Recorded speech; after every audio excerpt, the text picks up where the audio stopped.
Привет! Эта новая модель беспроводных наушников от компании QCY под названием T10 вышла аккурат под распродажу 11.11. И так как эти наушники до сейла никто не тестировал и никаких отзывов по ним не было, то резонно, что у потенциальных покупателей, ровно как и у меня, сразу же возникло много вопросов, ответы на которые получить просто из технического описания не представляется возможным, что-то обязательно надо проверять. Таким образом, многие попросту не стали рисковать, заказывая продукт, о котором мало что известно. Лично я сделал свой заказ на QCY T10 в первые же минуты после старта распродажи. Обошлись они мне по цене в $24, ехали около 2 недель, и уже сегодня в видео я готов тебе все про них рассказать.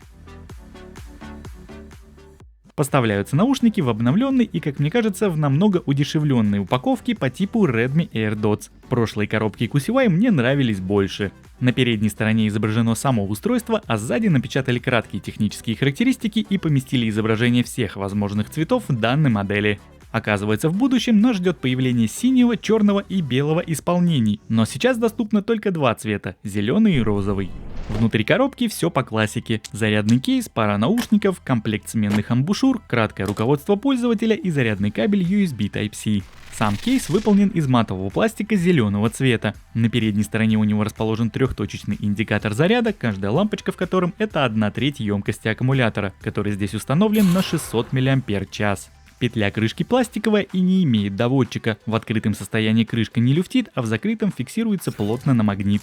На задней стороне под петлей расположили физическую кнопку активации и сброса до заводских настроек. В нижний торец корпуса посередине встроили разъем для зарядки, так что пополнять энергию сам кейс будет лежа на боку. Его габаритные размеры по длине, ширине и высоте составляют 55 на 26 и на 40 мм соответственно. Просто чтобы ты примерно понимал, вот в таком соотношении визуально отличаются кейсы у Halo GT5 и QCY T10 при фактически одинаковой емкости аккумулятора. Но тут надо не забывать, что ТВС-ки от Halo оснащены беспроводной зарядкой, а в QCY она отсутствует. В любом случае, визуально даже не верится, что в такие маленькие габариты, как у T10, могли поместить такой емкий аккум.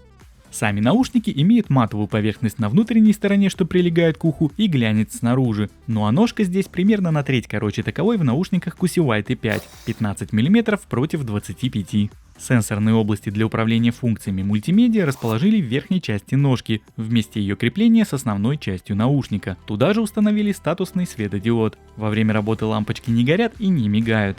Перенастроить жесты управления можно в фирменном приложении QCY. Для выбора доступны управление громкостью, переключение треков, плей-пауза и голосовой ассистент. А вот самих жестов на это всего два. Это двойной и тройной тапы. Но я более чем уверен, что тебе этого должно хватить, ведь помимо существующих здесь имеется один дополнительный.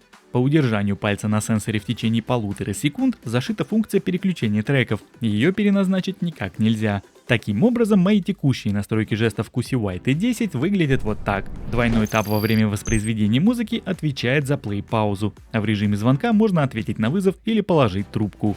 На тройное касание я повесил регулировку громкости, переключение треков, как я уже говорил ранее, настроено по умолчанию, а вот голосового ассистента я отключил вовсе, так как все равно им никогда не пользуюсь. К сожалению, в данных наушниках отсутствуют датчики автопаузы, что довольно странно, ведь для QCY эта опция не новая.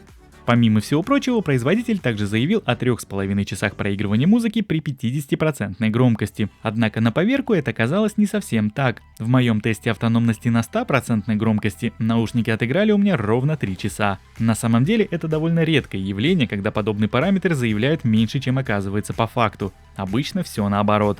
Непосредственно для самой гарнитуры имеется поддержка быстрой зарядки от кейса. По спекам заявлено, что 10 минут обеспечит работу в течение часа. К сожалению, 10 минут я не засекал, но после теста на автономность, когда высадил их в ноль, я проверил их заряд через 20 минут, и наушники за это время зарядились до 55%. Так что смело можно сделать вывод, что и здесь не соврали.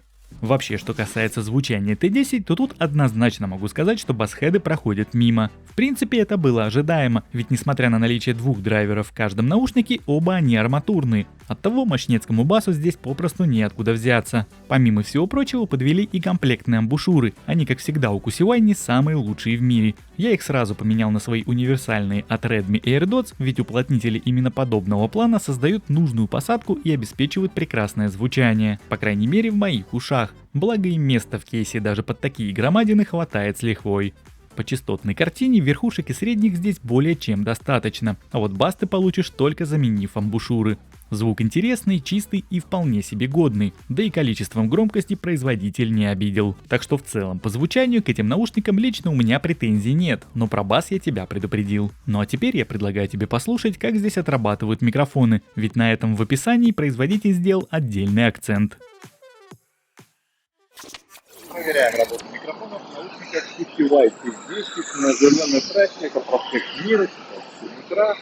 И, в принципе, вот таким образом отрабатывает шумодал в данных микрофонах. Специально решил сделать этот тест, помимо того, что еще залетел в машине с печкой и с окнами, чтобы ты более-менее понимал, какие микрофоны здесь установлены.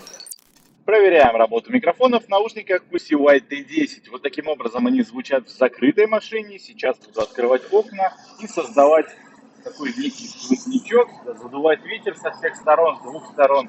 И вот так отрабатывают шумодавы при вот таком вот сценарии использования. Сбоку еще едут машины, и максимум шума мне сейчас вот выдает в машине вот это вот все дело. В общем, как-то так это все работает. Можешь оценить сам эти наушники и, собственно, как отрабатывать микрофон. Ну а теперь традиционный тест с печкой. Сейчас прибавляю на двоечку, на троечку. И вот так вот на четверочку максимум шума мне выдает печка, искусственно созданный шум.